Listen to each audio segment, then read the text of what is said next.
Sa mga oras na ito ay bumukas ang isang portal, at mula dito ay lumabas sina Daisung at Seoyeon. Sa sandaling ito ay tinanong ni Daisung kung makakaya na niyang umuwi ng mag-isa. Nagtataka namang sumagot si Seoyeon, at sinabing makakaya na nga niyang umuwi ng mag-isa. Pagkatapos ay tinanong niya kung saan siya pupunta, at bakit kailangan niyang iwanan ang kanyang estudyante. Iminungkahi pa nga niya na sasamahan na niya siya kung saan siya pupunta. Ngunit tinanggihan ni Daisung ang ideyang ito, at sinabi na ayusin niya muna ang kanyang manika. Ngunit si Seoyeon ay tila hindi nakikinig kay Daisung, at ipinipilit na sasama siya sa kanya. Kaya sa sandaling ito ay tiningnan siya ng masama ni Daisung, at sinabi na wag na niyang pilitin pa siyang ulitin ang kanyang mga sinabi. Matapos itong sabihin ni Daisung, ay natamem na si Seoyeon, at wala nang nagawa kundi sundin ang utos sa kanya. Samantala sa panig ni Chanho, ay makikitang nakabulagta na si Hanyul sa sahig, at tila wala ng malay. Habang nangyayari ito ay biglang umusok ang buong katawan ni Hanyul na ikinagulat ng halimaw. Kasunod nito ay makikitang nagbagong anyo na ang buong katawan ni Hanyul, na ngayon ay naging isang parang robot na.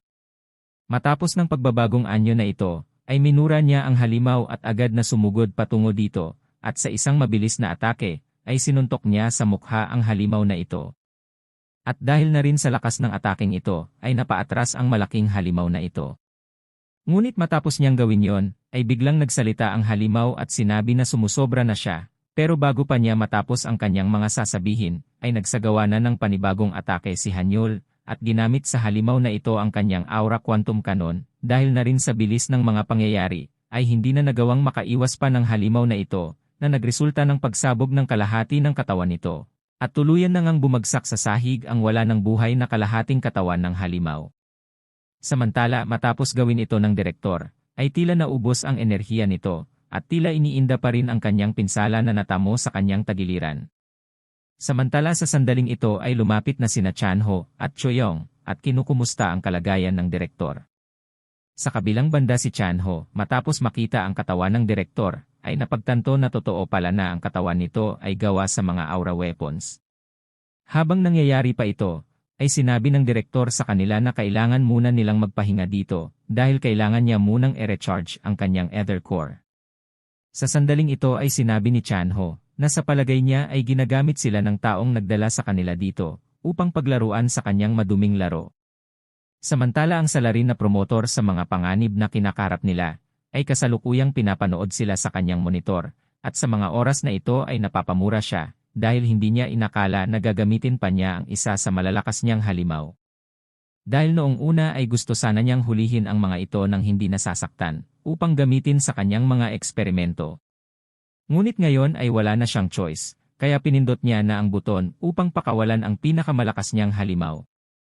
Samantala si Direktor Hanyul ay patuloy na nagre-recover ng kanyang aura, at sa sandaling ito ay iniisip ni Chanho na ang kanilang kasama ay isang S-class hunter, at sa tingin ba talaga ng tao na iyon ay makakaya niyang patayin ito ng ganoon na lamang kadali. Habang iniisip pa niya ito, ay biglang bumukas ang isa sa mga pinto, at mula rito ay makikita ang paa ng halimaw. Sa kabilang banda sina Chanho at Choyong, nang makita ito ay nagulat, dahil hindi pa sila masyadong nakakapagpahinga, ngunit ngayon ay meron na namang halimaw na lumabas. Ang halimaw na ito ay mayroong paa at ulo ng isang kambing, at mayroon ding hawak na malaking espada. Samantala ang doktor nang makita ito, ay napangiti at sinabi na kakailanganin niya ang mga parte ng katawan ng mga ito, bago pa man ito pira-pirasuhin at kainin ng Goatman. Sa mga oras na ito ay nanlilisik na ang mga mata ng Goatman, at tila tinitingnan sila bilang kanyang mga pagkain. Sa kabilang banda si Choyong ay agad na napagtanto na isa itong beast-type monster, kaya inilibas niya ang kanyang punyal at naghahanda ng protektahan ang kanyang sarili mula sa halimaw na ito. Ngunit habang ginagawa niya ito ay sinabi ni Hanyul na maaaring isang S-class ang halimaw na ito. Hindi naman makapaniwala ang dalawa nang marinig ang impormasyong ito mula kay Hanyul, at iniisip pa nga nila na mahihirapan silang makalabas dito ng buhay. Habang nag-iisip pa ang mga ito kung paano nila malalampasan ang panganib na ito, ay unti-unti namang lumalapit ang halimaw patungo sa kanila. At makalipas nga ang ilang sandali ay bigla itong tumakbo patungo sa kanilang direksyon. Sa sandaling mapansin ito ni Hanyul, ay agad na naghanda ito upang salubungin ang Goatman, at nang malapit na nga ito ay sinubukang suntukin ito ni Hanyol, ngunit mabilis na umiwas ito sa kanyang atake. Kasunod nito ay hinawakan ng Goatman ang kanyang kamay, at sa sandali ding iyon ay napagtanto ni Hanyol na mas mabilis pa ito kaysa sa kanya. Habang nasa gitna pa siya ng kanyang pag-iisip, ay mabilis na pinutol ng halimaw na ito ang kamay ni Hanyol at tumilapon ito sa ere. Samantala si Chanho ay napasigaw dahil hindi siya makapaniwala kung gaano kabilis na naputol nito ang kamay ng direktor. Habang nangyayari ito ay sumusugod na si Choyong patungo sa Goatman, at habang ginagawa niya ito ay sumisigaw siya, at sinabihan ito na isang halimaw. Ngunit sa sandaling tatama na ang kanyang atake, ay bigla itong nawala, at biglang lumitaw sa kanyang likuran, at sinipa siya na nagpatalsik sa kanya. Sa kabutihang palad ay nag-activate ang binigay ng direktor sa kanila na protektor, dahil dito ay hindi siya nagtamo ng malubhang pinsala.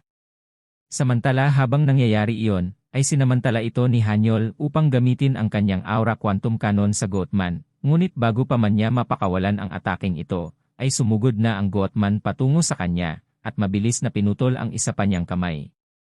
Kasunod nito ay pinasundan pa niya ito ng isa pang sipa, dahil dito ay tuluyan ng bumagsak si Hanyol, at walang kasiguraduhan kung buhay pa ito o patay na.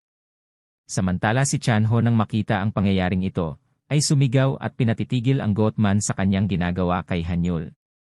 Ngunit matapos niyang gawin yon ay itinuon ng Goatman ang kanyang pansin sa kanya, at biglang nawala sa kinatatayuan niya, at lumabas sa kanyang harapan. Habang tinitingnan siya ng masama ng Goatman na ito, ay walang takot din naman niyang tiningnan ito ng mata sa mata. To be continued sa Season 3 Part 2. Huwag kalimutan mag-like, share, at subscribe. Maraming salamat sa panonood. God bless you all.